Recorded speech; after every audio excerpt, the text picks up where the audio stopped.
Facebook banned a developer who made an app to let users limit the news feed. So let's get right into the story. So, a developer who created a browser extension that helps Facebook users spend less time on the site claims he has now been banned from the social media platform, but he's grateful to the company for helping him reduce his own usage. UK-based developer Lewis Barclay launched the extension Unfollow Everything on the Google Chrome Store in July 2020. The tool eliminates a user's news feeds by automatically unfollowing everyone on their Facebook account, helping obsessive scrollers cut down on screen time while still allowing them to connect with friends and family. That's actually a pretty freaking awesome idea. That probably is actually going to save a lot of people on time. However, Barclays revealed in an op-ed published on Slate Thursday that his Facebook account was disabled in July this year and he received a cease and desist letter from the law firm Perkins Coie. The notice claimed that Unfollow Everything broke Facebook's rules on automated collection of user content without the company's permission and infringed on its trademarks, according to a redacted version of the notice Barclay posted online. It also encouraged others to break Facebook's rules, the letter said. The app developer told Business Insider Monday that the legal threat from the social media giant left him feeling anxious. I was really scared and I was very anxious, Barclay said, adding that it felt very unfair to be kicked off Facebook. He insisted his extension was made to help people, not take down Facebook.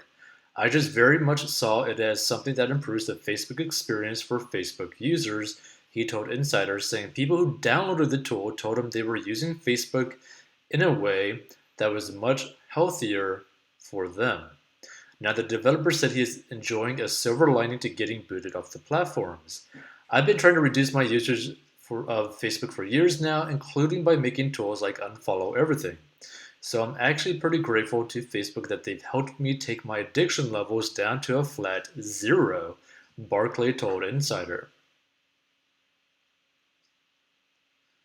And at the time Barclay received the cease and desist letter in July, Unfollow Everything had 2,500 weekly active users and 10,000 downloads, he said. And representatives for Facebook did not return the post request for comment, but the clash with Barclay comes after Facebook was dragged through the public ringer last week when whistleblower Frances Haugen testified in front of a key Senate committee sounding the alarm about everything from Instagram's effect on teen girls to the national security threats posed by Facebook. Feel free to give your thoughts about this whole situation. It kind of makes sense that they would try to do everything they can to stop this app from actually really functioning.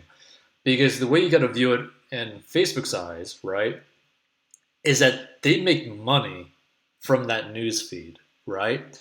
They have people running ads constantly within that news feed, right?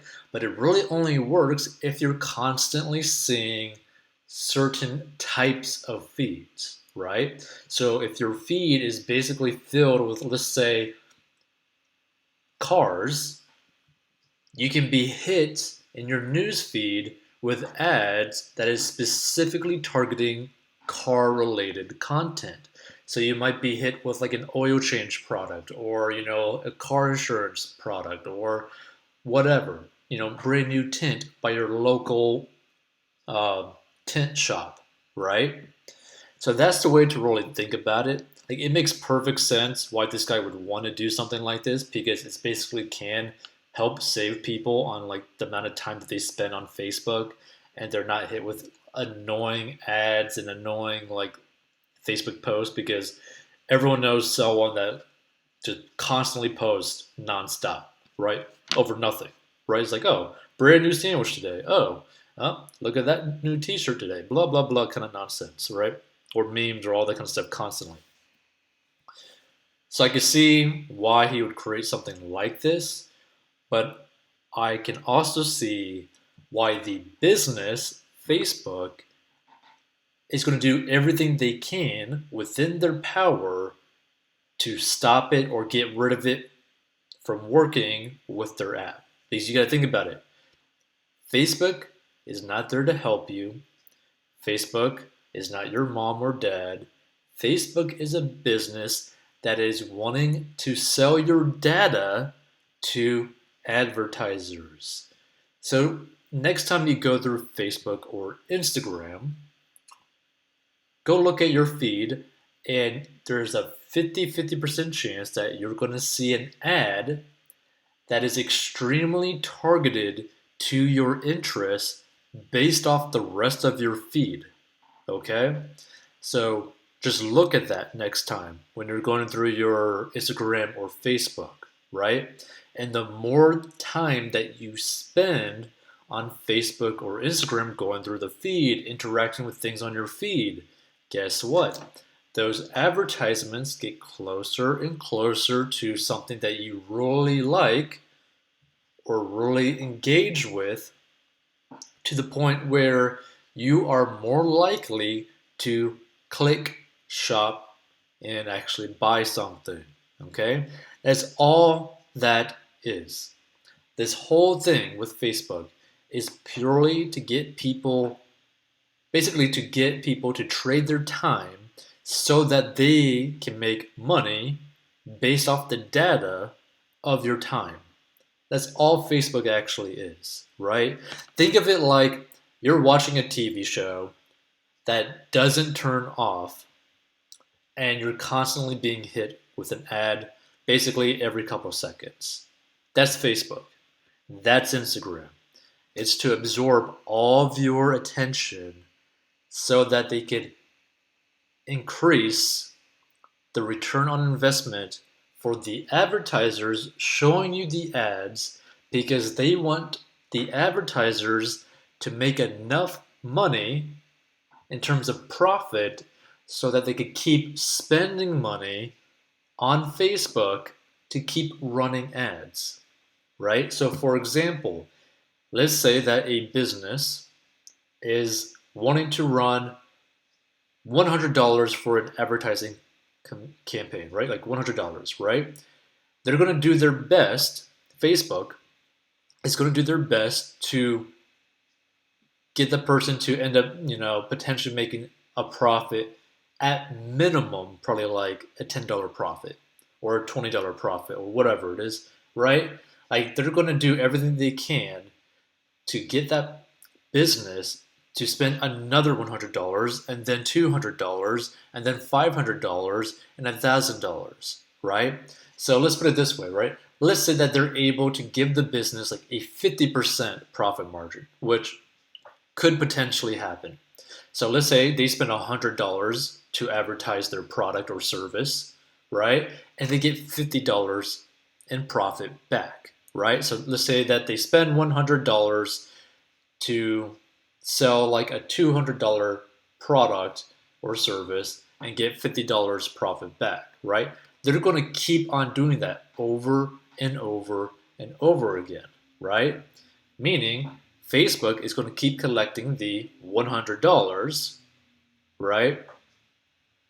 Or the $150, whatever I said, and they're going to end up, selling the product or service for like the $200. They're going to pocket the difference, and basically, Facebook is going to collect that big chunk of change that the business is like spending, right? The company that is actually spending money to advertise is going to get that small amount of profit to themselves, right? Meaning they're going to keep on doing it. They're going to keep on running the ads, right? So it's just going to be an exponential increase of throwing money at the Facebook machine so that the Facebook machine can end up printing more money back to the business. And it's basically like this really weird cycle of like moving money around to just, it's almost like an infinity kind of thing, right? Because for some companies or for some people, if you get a really good ad going, right, you could turn like $1,000 a day in like ad spend to nearly $1 million in profit every single month, which sounds unrealistic, but it does happen, right? So you could end up having someone or a small business start off with like $10 a day, $50 a day, $100 a day, go to $1,000 a day that they're spending out of their own money, right? Because they're able to just keep on turning things back in and back in and back in and back into the Facebook machine to where they're basically able to scale their business exponentially, and it's all because of their news feed and basically wherever, like all the other feeds as well, that basically causes you to interact with certain types of content so that Facebook can make it very easy for the advertisers, the businesses, the people who are trying to sell a product or service, like a lawyer or a doctor, to promote themselves to the right people at the right time to get the most amount of profit. So next time you go through your Facebook or your Instagram feed, go look at the ads that you actually end up seeing. You're going to be kind of creeped out because it's going to be very close to things that you really like, and you're going to be very tempted to go and buy that stuff. And you probably already have bought stuff through Facebook or through Instagram. By the way, if you want to learn how to get out of debt, go to 40inbox.com and give your thoughts about this whole situation.